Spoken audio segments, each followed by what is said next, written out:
जय माताजी, जय श्री कृष्ण। केम छो बधा यूट्यूब फैमिली मित्रों? मजामां ने मजामां जशो तो हूँ मारी चेनल लईने आवी छुं सोरठनी अन्नपूर्णा किचन।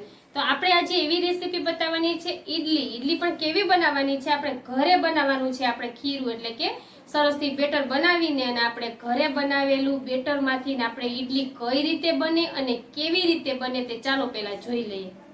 આપણે ઘરે ઈડલીનું ખીરું બનાવવા માટે આપણે આજે છે ને સરસથી ને ઘરે કોઈ બહારનું ખીરું નથી ઉપયોગમાં લેવાનું અને ઘરે આપણે ખીરું બનાવીને સરસથી આપણે ઘરે એકદમ ઈડલી સરસથી બનાવવાની છે। તો આપણે કઈ રીતે ખીરું બનાવવું ને તે પહેલાંથી સ્ટાર્ટિંગ કરી દઈએ।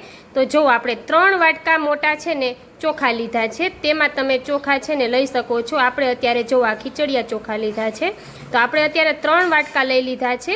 એને આપણે સરસથી પલાળી દેશું। ત્યાર પછી આપણે આ પોણો વાટકો અડદની દાળ લીધી છે, તે દાળને આપણે ચોખા ભેગી મિક્સ કરી સરસથી ધોઈ અને આપણે પલાળી દેશું। જો આ વાટકા જ આપણે 3 લીધા છે ચોખા અને આ વાટકો જ આપણે પોણો લીધો છે, જે આનું માપ છે। આપણે સરસથી ઈડલીનું ખીરું ઘરે બનાવવા માટે અને ત્યાર પછી આપણે ઈડલી કઈ રીતે બને ને તેની સરસથી આજે આપણે રેસીપી બતાવવાના છીએ। તો જોઈ લો, આપણે આ બે વસ્તુ લઈ લીધી છે। તો હવે આપણે જે આ દાળ પોણો વાટકો છે ને એને આની સાથે મિક્સ કરી દેશું આ રીતે, અને ત્યાર પછી આપણે મિક્સ કરી અને સરસથી પહેલાં આપણે આને ધોઈ લેશું। ધોઈ અને સરસથી આપણે એને 5 થી 6 કલાક સુધી પલાળી દેશું। પલાળીને પછી આગળની પ્રોસેસ આપણે ચાલુ કરી દેશું। તો ચાલો હવે આપણે આને સરસથીને ધોઈ અને પલાળી દઈએ। પલાળીને 5 થી 6 કલાક આપણે આને રહેવા દઈએ। જો આપણે હવે આને છે ને સરસથીને ધોઈ લેશું। ધોવાઈ જાય ને ત્યાર પછી આપણે પાણીથી એને પલાળી દેશું।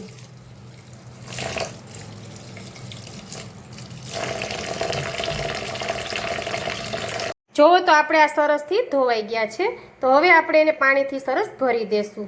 તો આપણે આ રીતે પાણી એડ કરી દીધું છે। હવે આપણે આને 5 થી 6 કલાક સુધી પલાળી રાખશું। ચાલો હવે તો આપણે 5 કલાક થઈ ગઈ છે, ત્યાર પછી આપણે બધું પાણી આને બહાર કાઢી લીધું છે અને આપણે આ પલળી ગયા છે। હવે આપણે એને છે ને મિક્સર જારમાં લઈ અને આપણે મિક્સર જારમાં દળી લેશું। આપણે જો આપણે અડધો વાટકો ચોખાના પૌવા લીધા છે, તેને આપણે પાણી વડે પલાળી દેશું। પછી તેને પણ આપણે આ બધું ચોખા અને અડદની દાળ દળીએ તેની સાથે દળી લેશું। આ રીતે આપણે ચોખાના પૌવાને પલાળી દીધા છે। એને તમે 10 થી 15 મિનિટ પણ પલાળી દો ને તો પણ સરસથી આપણે અડદની દાળ ને ચોખા સાથે ક્રશ થઈ જશે। તો ચાલો બધું મિક્સ કરીને આપણે હવે બધું દળી લઈએ। જો આ રીતે આપણે મિક્સર જારમાં લઈ જો હવે આપણે મિક્સર જાર બંધ કરીને અને મિક્સરમાં આપણે 4 થી 5 ચક્કર લગાવીએ। તો આપણે આ રીતે સરસથી હવે ક્રશ કરી લેશું। આપણે ચક્કર હજી લગાવવાના છે। જો આપણે આ સરસથી પલળી ગયા છે, ત્યાર પછી આ રીતે સરસથી આપણે ઈડલીનું ખીરું તૈયાર કરીએ છીએ। જો હવે આપણે 3 વાટકા ચોખા અને પોણો વાટકો અડદની દાળને પલાળી દીધા હતા, આપણે એને હવે બધા દળી લઈએ। ચાલો આપણે એમાં પાણી ઉમેરતું જવાનું છે અને દળતું જવાનું છે। તો ચાલો આ રીતે બધા આપણે હવે દળી લઈએ। તો જો આપણે સરસથી ઈડલીનું આ ખીરું એટલે કે બેટર આપણે ઘરે સરસથી તૈયાર કરી દીધું છે। તો ચાલો હવે વિડીયોમાં બન્યા રહેજો, આપણે કેવી ઈડલી બને છે ને તે જોઈ લઈએ।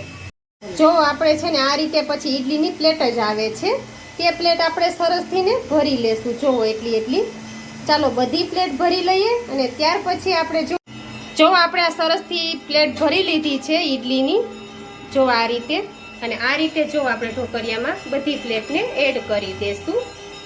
જો આ રીતે તમે બનાવશો ને ઈડલીનું બેટર તો સરસથી બની જશે। જો હવે આપણે આને ઢોકળિયું બંધ કરી દીધું છે અને બફાવવા મૂકી દીધું છે।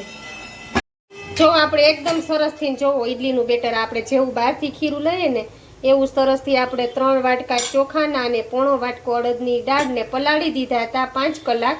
ત્યાર પછી આપણે ચોખાના પૌવા હોય તેને બધું સાથે મિક્સ કરી અને 5 કલાક પછી દળી લીધું હતું। દળીને પછી આપણે પછીના 3 થી 4 કલાક આપણે આને આથો આવવા દીધો હતો। એટલે આપણે બહારનું ના ખાવું પડે અને ઘરનું એકદમ સરસથી આપણે ઈડલી બનાવી શકીએ। કોઈ પણ આપણે સરસથી બને અને એકદમ સરસથી આપણે ખાઈ શકીએ। જો આપણે ઢોકળિયામાં એડ કરી દીધી છે અને આપણી જો આ ઈડલીની પ્લેટ એક તૈયાર થઈ ગઈ છે, તે તમે જોઈ શકો છો। એકદમ સરસથી જો આપણી પોચી અને ફૂલેલી બની છે। જો એકદમ સરસથી આપણી ઈડલી તૈયાર થઈ ગઈ છે। તો આ રીતે બનાવશો ને તો તમારી પણ બધાની ઈડલી આ રીતે બનશે. જો તો તમે જોઈ લીધી ને આપણે ઈડલી કઈ રીતે બની છે. આપણે બહારથી ખાતા હોય ને તો આપણને પાણી પીધા રાખવું પડે ને એવું બધું થાય છે, પણ આપણે જો આ ઘરે બનાવેલી હોય ને તો આપણે એકદમ સરસથી નેચરલ રીતે આપણે ખીરું બનાવી અને ઈડલી બનાવી શકીએ છીએ. તો બસ આ રીતે બનાવશો. આપણે કેટલા ચોખા લીધા છે, કેટલી આપણે અડદની દાળ લીધી છે, ત્યાર પછી ચોખાના પૌવા એડ કર્યા છે. બસ આ રીતે આપણે કેટલી કલાકે આપણે એને આથવાવા દેવો પડે છે. તો બધું આપણે રેસીપીમાં ઓલરેડી પહેલેથી છેલ્લે સુધી બતાવ્યું છે. તો બસ આવી નવી રેસીપી જોવી જો તમને ગમતી હોય ને તો મારી ચેનલને તમે લાઈક કરજો, શેર કરજો અને સબસ્ક્રાઇબ કરી દેજો. અને હા, મારો વિડીયો શેર કરજો. તો ચાલો હવે આપણે આવતી રેસીપીમાં મળશું કંઈક નવા વિડીયોમાં કંઈક નવી વસ્તુ સાથે. તો જય માતાજી, જય શ્રી કૃષ્ણ.